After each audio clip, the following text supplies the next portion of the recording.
Sitapur BSA office में प्रधानाध्यापक और बीएसए बेल्ट कांड के मामले में ये शिक्षक संगठन पहुंचे हुए हैं जिलाधिकारी कार्यालय में। ये सारे लोग ज्ञापन देने जा रहे हैं जो प्रधानाध्यापक जेल भेजे गए हैं उनके समर्थन में। बताया जा रहा 13 ऐसे संगठन हैं जो ज्ञापन सौंपेंगे और ज्ञापन सौंपने के दौरान अपनी आवाज़ को, अपनी मांग को बुलंद करेंगे। इनकी क्या मांगे हैं? बृजेंद्र कुमार वर्मा के समर्थन में आप लोग आए? जी बिल्कुल, हम लोग बृजेंद्र कुमार वर्मा जी के समर्थन में आए हैं। हमारी प्रमुख मांग यह है कि जो 23 सितंबर को जिला बेसिक शिक्षा कार्यालय में जो घटना हुई है वो निंदनीय है, उसकी हम भी निंदा करते हैं। लेकिन किन कारणों से घटना हुई है उसकी जांच सही तरीके से निष्पक्ष जांच होनी चाहिए ताकि इस प्रकरण में जो दोषी हो उसको सज़ा मिले और श्री बृजेंद्र कुमार वर्मा जिनके ऊपर एक तरफी कार्रवाई की गई है वो वापस ली जाए, क्योंकि सीसीटीवी फुटेज के आधार पर जो एफआईआर की गई है, जो विभागीय कार्रवाई की गई है, वो केवल उतनी देर की ही सीसीटीवी फुटेज सार्वजनिक किया गया है जिसमें उन्होंने बेल्ट चलाई है फाइल पे की। लेकिन हम सभी संगठनों की मांग ये है कि बृजेंद्र कुमार वर्मा जी के जिला बेसिक शिक्षा कार्यालय में प्रवेश करने से लेकर के बाहर आने तक का जितना भी सीसीटीवी फुटेज है वो सब सार्वजनिक किया जाए, जिससे पता चले कि क्या क्या घटनाएं हुई उस बीच में। तो आपको लगता है जब आए हैं और जब गए हैं इस दौरान कुछ हुआ है क्या?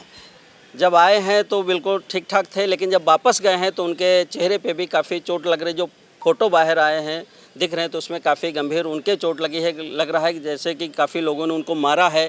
किन किन लोगों ने बृजेंद्र कुमार वर्मा जी को मारा है तो वो भी चीज़ सामने आनी चाहिए।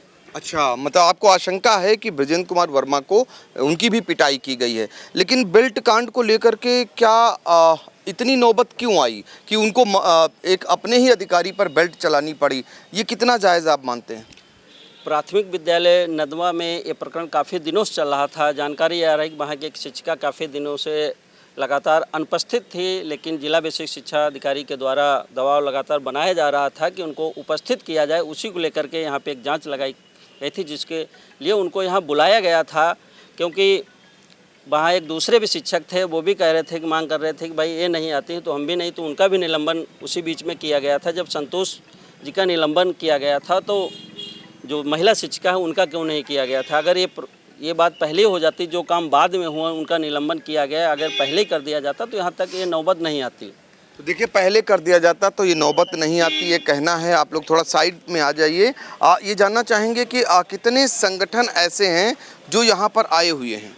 सर 13 संगठन ऐसे हैं जो यहाँ पर आए हैं, जो मिल करके जो है ज्ञापन देंगे और जिसमें हम ये मांग करेंगे कि शिक्षक पे जो एक तरफा कार्रवाई की गई है उसे हटाया जाए और निष्पक्ष तरह से उसकी जांच की जाए। तो बेल्ट उठाना एक बीएसए पर कितना जायज़ है? नहीं सर, हम ये नहीं मानते हैं कि बेल्ट उठाना जायज़ है, लेकिन परिस्थितियाँ कुछ ऐसी रही होंगी जिसमें धैर्य ने साथ छोड़ दिया होगा, क्योंकि अब शब्दों का प्रयोग एक सामान्य सी बात हो गई है और एक शिक्षक जो बच्चों को गढ़ता है, बनाता है, उसके लिए अब शब्दों का प्रयोग कहाँ तक जायज़ है, ये भी विचारणीय प्रश्न है। अच्छा, आपको लगता होगा अब शब्द कहे गए उनको? ये अक्सर कहे ही जाते हैं। अब वो अधिकारी अपने अधीनस्थ को, शिक्षकों को या कोई भी एक बाबू भी उसको तुम कह के संबोधित करता है। तो अब अगर अब शब्द कहीं कहे जाएंगे तो कोई बेल्ट से मारेगा क्या? ये बिल्कुल तार्किक नहीं है, हम इसकी निंदा करते हैं, लेकिन वो परिस्थितियाँ उत्पन्न की गई तो इस पर चर्चा होनी चाहिए। इसका बिल्कुल निष्पक्ष जांच होनी चाहिए कि वो परिस्थितियाँ उत्पन्न क्यों की गई, कैसे की गई। देखिए, परिस्थितियाँ क्यों उत्पन्न हुई इस पर सवाल उठा रहे हैं शिक्षक संगठन। कुछ महिलाएं भी हैं। एक शिक्षिका को लेकर ही मामला उठाया जा रहा है कि वो स्कूल नहीं जाती थी। आप भी तो शिक्षिका हैं, तो ऐसा क्या लगता है आपको, इस मामले में क्या है? सर, मेरा सिर्फ इतना ही कहना है कि अगर वो वाकई में नहीं जा रही हैं, जो भी अवंतिका मैडम हैं, तो क्यों नहीं जा रही थी? और बृजेंद्र सर ने अगर जो एक्शन लिया ऑफिस में, सबको पता है कि वो हमारे नियोक्ता हैं, तो कोई अपने नियोक्ता के आगे इस तरह की हरकत कभी नहीं करेगा।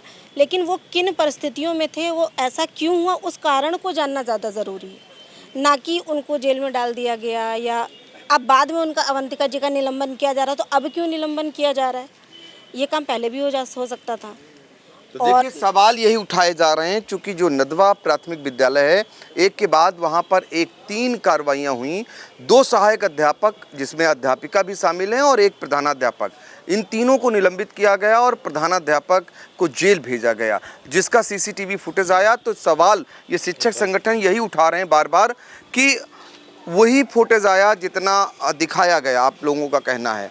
आपको क्या आशंका है, और भी सीसीटीवी फुटेज था? नहीं, सीसीटीवी फुटेज भी था और वो मारे भी गए जी। वो मारे गए हैं उसके बाद, क्योंकि जब वो आए थे बिल्कुल स्वस्थ थे, कहीं चोट का निशान नहीं था। और जो कल प्रतिनिधिमंडल मिला है उसने भी बताया है कि उन्होंने प्रधानाध्यापक ने जो मारा उनको उन्होंने मारा। शुरुआत किसने की? गलत किया, वो गलत किया। शुरुआत किसने की? शुरुआत प्रधानाध्यापक ने की। तो ये परिपाटी अगर पड़ेगी एक अधिकारी के प्रति तो इसका कितना दूरगामी परिणाम जाएगा? लेकिन एक चीज़ भाई साहब बताइए, आप जब हम आपसे 10 बार किसी काम के लिए कह रहे हैं हम ये कर नहीं पाएंगे, हम ये कर नहीं पाएंगे, तो आप जब बार बार हमको परेशान करोगे, 10 साल की जांच मांगोगे, IGRS कराओगे, अपने डिस्ट्रिक्ट से कराओगे, 10 नोटिसें जारी कराओगे, तो हर आदमी बर्दाश्त उतना अच्छा नहीं कर सकता है। किसी न किसी के पर कहीं ना कहीं टूटने का वो रहता है। क्या कह रहे हैं, कौन डाला? मतलब अगर ऐसे देखा जाए ऐसी परिस्थितियों में तो गलत परिपाटी अधिकारी भी तो शुरू कर रहे हैं। मान लीजिए अगर ऐसे सक्षम अधिकारी, सभी अधिकारी सक्षम अधिकारी अपने अपने चहेतों को अगर घर पे बैठा देंगे तो इसका बच्चों पर क्या असर पड़ेगा।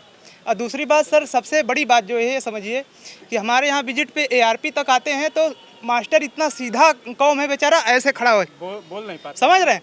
सोचिए BO साहब पहुँचते हैं तो जी सर के अलावा कोई स्थिति ही नहीं आती है। अब ऐसी क्या परिस्थिति आ गई होगी, उस व्यक्ति का मानसिक प्रेशर समझने का प्रयास करिए कि यहाँ तक पहुँच गई बात। सीधी सी बात, सिंपल सी बात यह है कि जितने देर वो कमरे में रहे, कक्ष में रहे, उनका अगर ऑडियो सहित वीडियो क्लिप जारी हो जा रहा है, सारा दूध का दूध पानी का पानी हो जाएगा। उसके बाद जो भी सजा का भागीदार है उसको कठोर से कठोर सजा मिलनी चाहिए। कठोर से कठोर सजा मिले, ये कहना है। पूरे मामले की जांच हो, जांच के बाद जो भी दोषी हो उसके विरुद्ध कार्रवाई की जाए, यही आप लोग ताली बजा रहे हैं?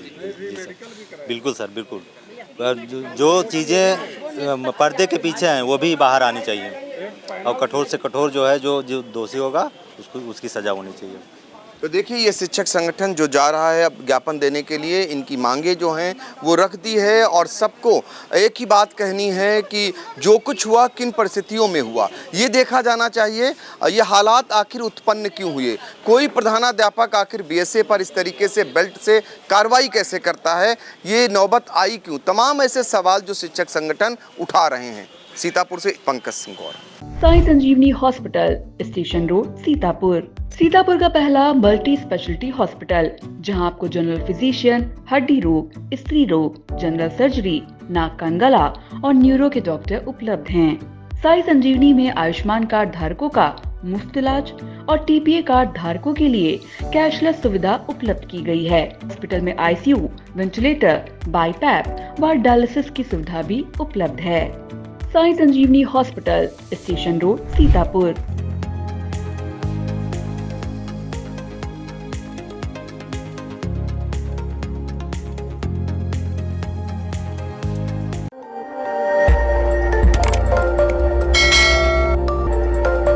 खबर आपकी, नजर हमारी।